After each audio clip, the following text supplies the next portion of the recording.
네, 안녕하십니까, 광닭입니다. 자, 여러분, 이제 지금 보시다시피 이렇게 겉옷을 입지 않으면 한낮에도 제법 쌀쌀한 기운이 느껴지는 그런 때가 됐습니다.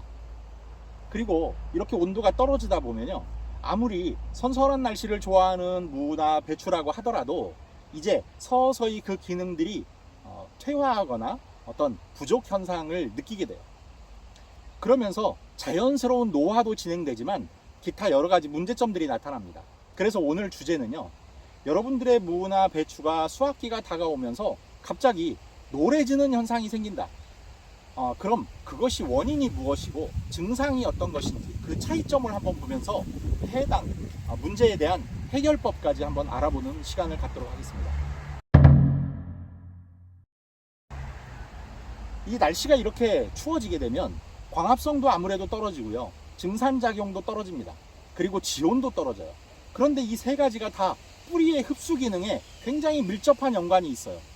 그렇다 보니까 뿌리가 이제 서서히 그 흡수 기능이 떨어져 가는 겁니다. 흡수 기능이 떨어지니까 양분의 결핍 현상도 나타나기가 쉽고요, 어떤 성장에도 조금 둔화되는 그런 모습들이 이제 나타나기가 쉬워요. 그게 온도 때문입니다. 자, 그래서 이런 것들이 어떤 문제점들을 또 만들 수 있는지를 지금부터 한번 알아보도록 하겠습니다. 가장 흔하게 볼 수 있는 그냥 자연스러운 노화 현상이에요. 노화 현상이라는 건 겉에 있는 이파리들이 자연스럽게 시들면서 이제 노화돼서 늘어지는 현상이죠. 이것들은 여러분들이 특별히 농사에 대한 경험이 없으시다 하더라도 보시면 압니다. 특별히 어떤 이상 증상이 아니에요. 그런데 첫 번째로 말씀드릴 이 내용은요, 바로 질소 결핍 현상입니다. 질소 결핍은 이 작물에게 굉장히 많은 양이 필요로 하는 질소가 부족해지는 현상이죠.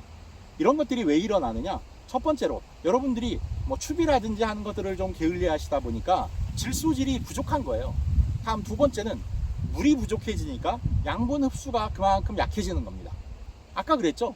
기온이 떨어지면서 흡수가 잘 안 되니까 이제 질소질도 잘 흡수가 안 되거나 또는 물이 잘 흡수가 안 되거나 하면서 이런 문제가 나타날 수 있다고요. 자, 그리고요, 뿌리 훼손으로 인한 어떤 흡수 장애가 일어났을 가능성도 있습니다.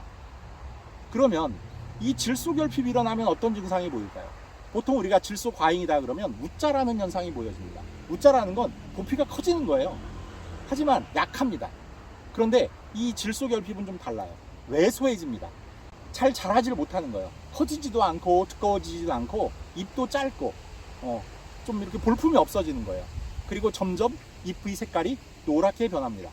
그런데 중요한 특징이 있어요. 그렇게 노랗게 변하면서도 시들어 죽지 않습니다. 그리고 잎 전체가 동시에 노랗게 변해요. 이게 질소 결핍의 대표적인 현상입니다. 이런 현상이 생기는 이유는 동화작용이라고 하는 양분의 생산 기능보다 이화작용이라고 하는 양분의 소비 기능이 더 커지니까 이런 양분의 자체 소비가 커지면서 잎에 있는 양분이 소비되기 때문에 일어나는 현상이에요. 그러니까 이런 것들은 질소질을 공급하면 해소가 되는데, 그럼 어떻게 공급할 거냐? 지금 이 시점에서는 땅에다가 양분을 흡수해 주는 것보다 옆면살포를 통해서 해소하시는 게 좀 더 빠릅니다. 그럼 어떻게 하느냐? 요소 수용액이 있어요. 요소를 0.3% 수용액 20리터 한 말에 60g을 타서 잘 녹여서 3, 4일 간격으로 2, 3회 살포해 주시면 개선을 하실 수가 있습니다. 다만 오늘 말씀드리는 모든 옆면살포는 적어도 한 달 정도, 수확기가 한 달 정도 남은 상황에서 실시해 주셔야 효과를 볼 수 있어요. 만약에 20일 안쪽으로밖에 안 남았다, 10며칠, 한 2주 이렇게밖에 안 남았는데 이 질소 이렇게 자꾸 뿌려주시면요, 쓴맛이 나고 좋지 않습니다. 그러니까 오늘 말씀드리는 모든 내용은 한 달 정도 여유가 있으신 분들에게 말씀드리는 거니까 그런 분들이 적용해서 문제를 해소하시기 바랍니다. 아니면 나는 너무 지금 볼품 없다, 너무 작고 잘 자라지 않아서 끝까지 좀 뭔가를 해보고 싶으시다 하시는 분들은 해도 되지만, 정상적으로 자라고 있는 배추에는 이런 일을 해주실 필요가 없다, 말씀드리겠습니다. 질소 결핍과 유사한 증상이 하나가 있어요. 바로 유황의 부족 현상입니다. 이 유황은요, 질소보다 이동 속도가 좀 느려요. 질소와 큰 차이가 뭐냐면, 이 황의 부족은 새로 나오는 이파리에서부터 변하기 시작합니다. 그런데 노랗게 변한다기보다 약간 연녹색으로 새잎이 나와요. 그러면 이건 유황의 부족이라고 보시는 게 맞습니다. 하지만 이 증상은 뭐 그렇게 흔하다거나 하지 않아요.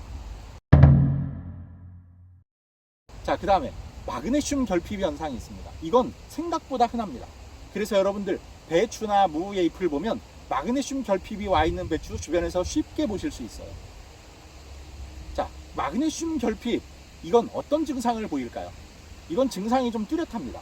첫 번째, 겉에 있는 오래된 잎들부터 현상이 나타나요. 그리고 잎의 가장자리 부분 있죠? 이런 테두리 부분에 노랗게 띠가 생기면서 그 부분이 마르기 시작을 합니다. 그리고 갈색으로 변화돼요. 그러다가 이제 잎맥이라고 하는, 잎맥이라는 건 여기 보시면 이 배추 잎에 이런 무늬들이 있잖아요. 여러 가지 그 줄이 지나가는, 그게 잎맥입니다. 그 잎맥들 사이사이에 있는 이파리에서 엽록소가 사라지면서 노랗게 변화되는 현상들이 나타나요. 자, 그럼 마그네슘 결핍은 어떻게 해소하느냐?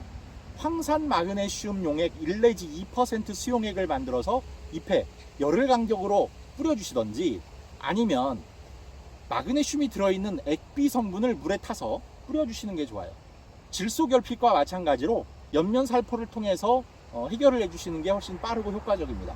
그래서 질소는 며칠 간격, 황산 마그네슘은 뭐 며칠 간격, 이렇게 몇 차례 뿌려주셔야 되기 때문에 너무 수확기가 임박한 상황에선 좋지 않다라고 말씀드리는 겁니다. 그때 뿌려봐야 개선 효과를 별로 보실 수가 없어요. 그러니까 한 달이라고 제가 말씀을 드린 겁니다. 자, 다음 노균병이 있습니다. 노균병은 제가 영상에서 여러 차례 설명드렸었어요. 요즘처럼 아침에 이슬이 많이 내리고 안개가 잦고 또 비가 가끔 이렇게 내리는 그런 날씨에, 그리고 온도가 이렇게 떨어지는 상황이 되면 급격하게 발생을 합니다. 그렇다 보니 수확기와 맞물려요. 그래서 수확량의 현저한 감소가 나오고 심지어 심해지면 겉잎을 거의 다 뜯어내야 되는 그런 상황이 생길 수도 있습니다. 그러면 거의 알배기만 가지고 김장하셔야 될 수도 있어요. 그래서 이런 노균병은 날씨가 추워지기 전, 그때부터 미리미리 방제를 하시는 게 좋아요. 다른 건 양분으로 해결한다 하지만 노균병은 곰팡이 일종인 어떤 포자에 의해서 감염되는 거기 때문에요. 이런 건 미리미리 약제를 통해서 예방을 해주셔야 좋습니다. 그래야 지금 제 배추 보시면 그런 증상 없지 않습니까?